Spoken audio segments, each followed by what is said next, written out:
Nietzsche, Schopenhauer y Kierkegaard fueron filósofos dentro del irracionalismo y existencialismo, los cuales los voy a definir y voy a explicar datos biográficos y el pensamiento de las tres figuras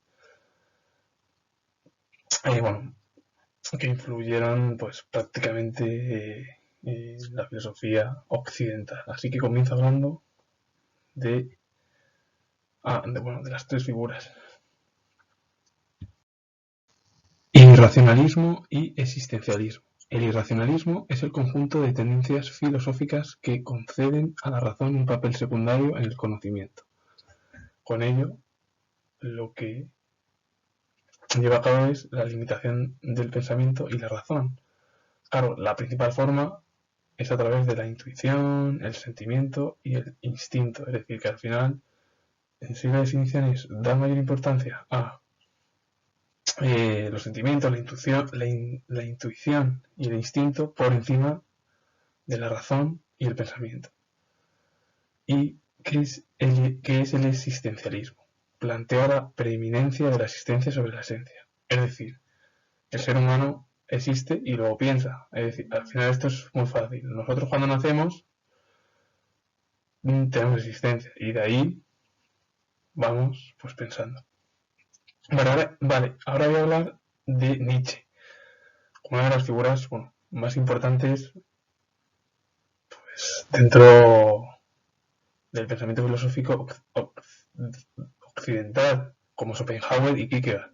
Así que comienzo hablando de Nietzsche, datos biográficos y su pensamiento. Nietzsche nació el 15 de octubre de 1844 en Rocken, Lützen, Alemania, y murió el 25 de agosto de 1900 en Weimar, en Alemania. Fue filósofo y filólogo alemán, cuya obra ha ejercido una enorme influencia en el pensamiento mundial contemporáneo y en la cultura occidental.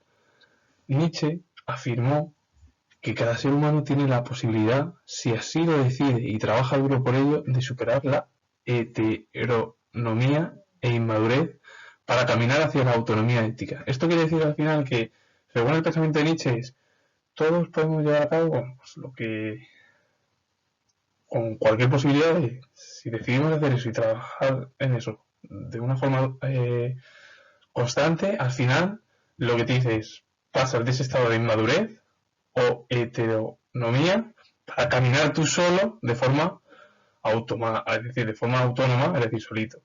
Más o menos es el ejemplo. ¿Qué es la heteronomía? Pues aceptar las normas sin pensar por sí mismo o sin tomar decisiones por su propia voluntad. Al final sería la inmadurez, es decir, como que no piensas por ti, sino que alguien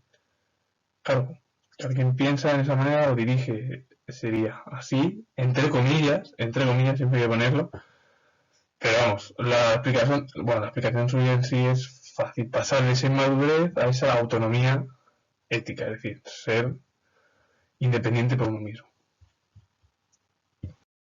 Schopenhauer nació el 22 de febrero de 1788 en Gdansk, Polonia, y murió el 21 de septiembre de 1860 en la ciudad libre Frankfurt, que se encuentra en Alemania.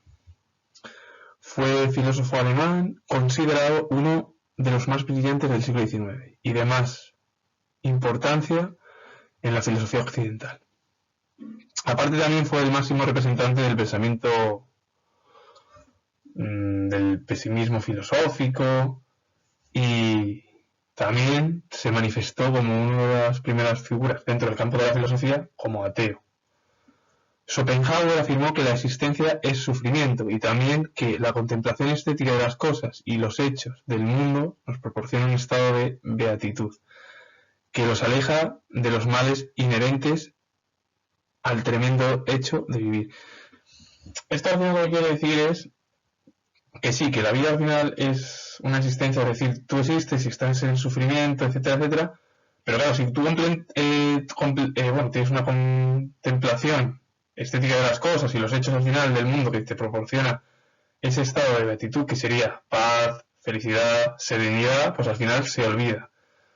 Eso es lo que quiere decir el filósofo alemán Schopenhauer. ¿Y qué es en sí el pensamiento filosófico pesimista? El hombre vive en el peor de los dos mundos. La naturaleza humana se inclina hacia el mal y la vida social nos envilece. Envilecer significa esa envidia, ya sea por una persona o por otra. Al final el ser humano en sí, bueno, el ejemplo es envilecer. Si es la envidia, bueno, ¿cómo lo he explicado? Que puede ser por una persona o por una cosa. Ahora, el existencialismo concibe el pesimismo como una actitud desde la cual juzgamos el mundo. Es decir, tú o cualquier ser humano existe y ya juzgas al mundo. Ah, pues tal.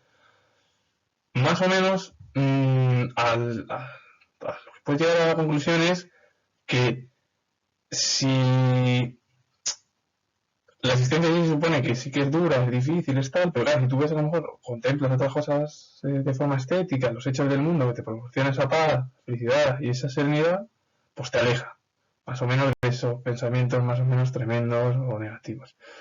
Vale, continúo hablando de Kierkegaard.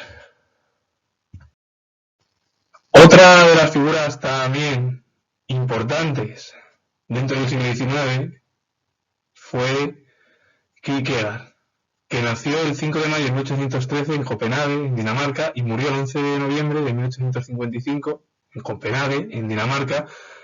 Y aparte de todo ello, de que fue filósofo, también fue teólogo danés y considerado el padre del existencialismo. Kierkegaard trazó el camino del negativismo, es decir, de una filosofía que parte de lo negativo en cuanto al valor, para tomar de él una referencia a lo positivo en cuanto al valor. Así, la angustia y la desesperación constituyen la base de partida para un acuerdo sobre una vida sin angustia y desesperación. Lo que él quiere decir al final es que tú puedes llegar a la conclusión de si vamos por el camino o trazas el camino negativo, cualquier ser humano, cualquier persona. Y lo que él quiere llevarle es de ese camino negativo hacia ese camino positivo. Es decir, al final sería el pensamiento que tiene cada cual, bueno, no, que diga cada cual no, que tenemos los seres humanos. Entonces, si cualquier persona tiene angustia, está desesperada, tal eso, lo que él lleva a cabo es un punto de partida, en la cual pues se llega a un acuerdo y lo que hace da lugar o lo que se produce es vivir, que cualquier ser humano viva sin angustia y sin desesperación. Al final sí, ellos sí que son filósofos, y esto hay que decirlo, en el cual se cuestionan los problemas que hay, pues sobre todo los problemas pues del existencialismo del ser humano, cuestionan a lo mejor incluso la razón de, la incertidumbre científica también, es decir, cuestionan todo, incluso problemas de sobrenaturales de esa manera, es decir, se cuestionan todo. Y lo que da lugar es a que lleven ese campo filosófico es, vale, pasamos de algo negativo a algo positivo, vemos la vida a lo mejor de sufrimiento, pero bueno, luego tienes tienes que gracias a esta estética de las cosas, de la vida, es decir, de la paz, la felicidad, la serenidad, pues puedes alejarte un poquito y tener una vida, pues más o menos llegar a esa felicidad. Vale. Para terminar y decir ya lo último. Tengo la historia y si os ha gustado, darle a like, suscribiros y comentar. Saludos. Adiós.